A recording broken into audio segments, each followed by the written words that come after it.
Three Monday Midnights by Jamal Gerald. Mojuba, Esu, Modupa. Open the doors.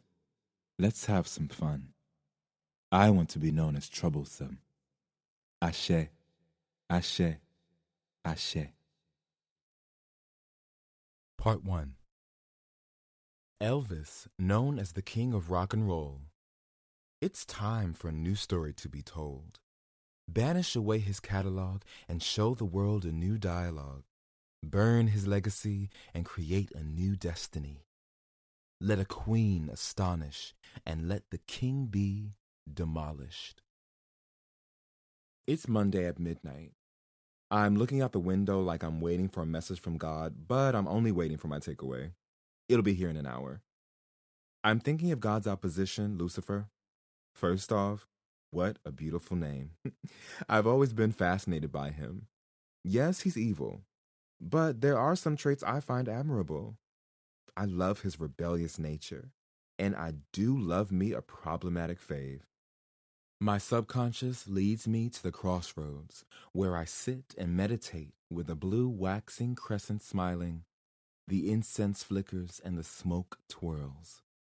My spirit rises, but my meditation has been electrocuted by a white man singing about his white guilt. Ugh! His licorice tears are staining his charity shop clothing. What do you know? It's Elvis, the former king of rock and roll. And yes, I said former. Elvis doesn't look like Elvis Presley. Natural blonde hair and eyebrows. No trace of black shoe polish in use. He has no care for being clean-shaven. Looks similar to a caveman. Okay, that was mean. There's an odor in the air. It's his depression. He's sweating from drug withdrawals, the drug being fame. And that's all because of me. Oh, I swear to you, I'm not evil. Oh, it's you. The one that did the eradication spell, Elvis says. Yes, it's me. What are you doing here? I'm pretending to be Robert Johnson. Ha! What about you? Oh, I'm waiting for my friend. He's going to help you break your spell. Oh, really? And who will that be? A dark-skinned black man in a black suit with an afro and a beard appears. He's dressed like he's going to a ball and a funeral. His eyes fill with flames.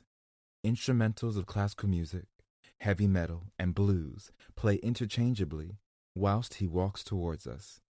He also looks like he was a member of the Black Panther Party.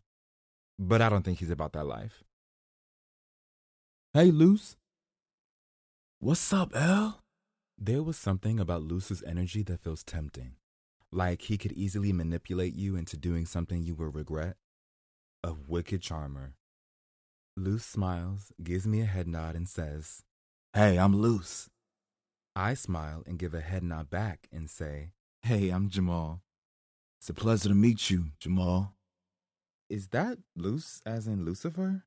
The one and only. I gasp. I am such a big fan. I was thinking about you before I left my house. I'm too giddy. That's sweet. Thanks, my brother. He then winks at me.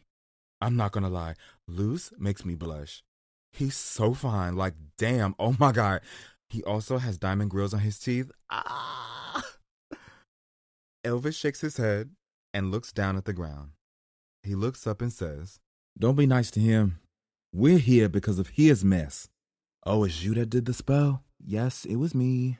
Why? Yeah, why? Elvis, you're talented, but you're also a black music colonizer. Elvis rolls his eyes and takes a deep sigh. Damn, Luce says while taking a step back.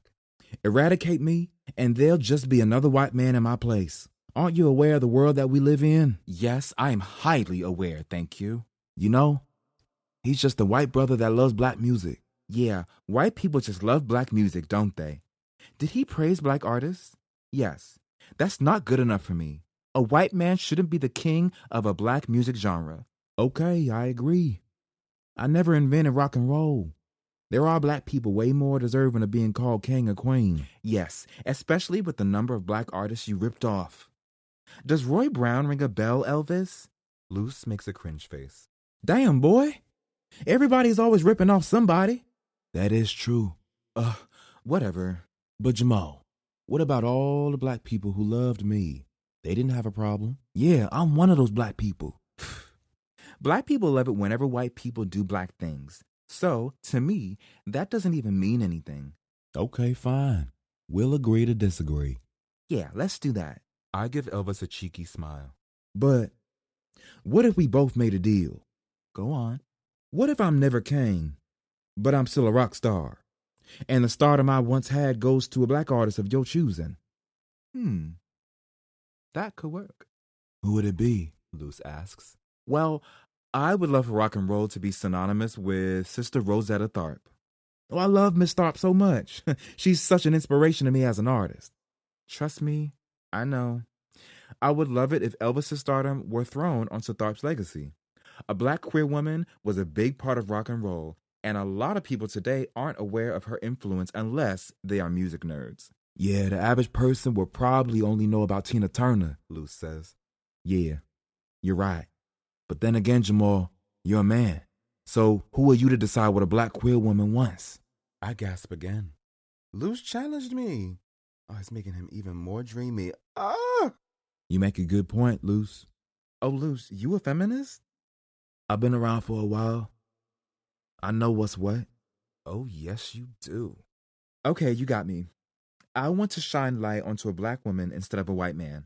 I get that. However, Sister Rosetta Tharpe should be part of this conversation. Luce cares about what a black woman thinks. Oh, he's a keeper. Yeah, I agree. Absolutely. I do still love the thought of a black queer woman being the face of rock and roll without much discussion. I feel her talent speaks for itself. Well, you've convinced me. Okay, Jamal, I hope Miss Tharpe is gonna be okay with 3 men rewriting her history. I hate to say it, but it is the world we live in. Might she thank us later?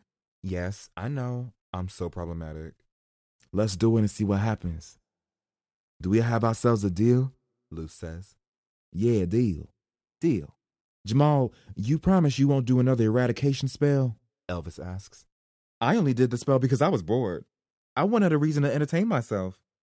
Elvis and Luce both make a face of disbelief.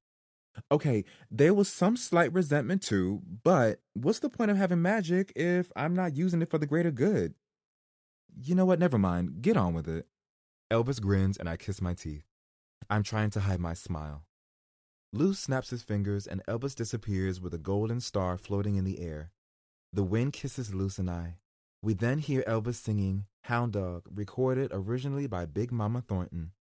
Now that I sorted L out, is there anything I could do for you? No, I'm good. You sure? I could do anything in exchange for your soul. Eh? Oh, yeah, you are the devil. What else were you expecting? Nothing. I'm still good, though. And yes, I'm a big fan, but not that big of a fan to sell you my soul. Sorry. That's fair. Thinking about what you said, Luce, I'm going to make an offering to Miss Tharpe.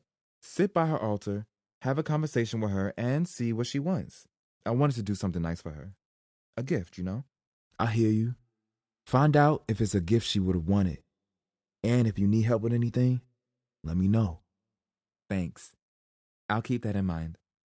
Both Luce and I smile at each other, and we give each other a fist bump.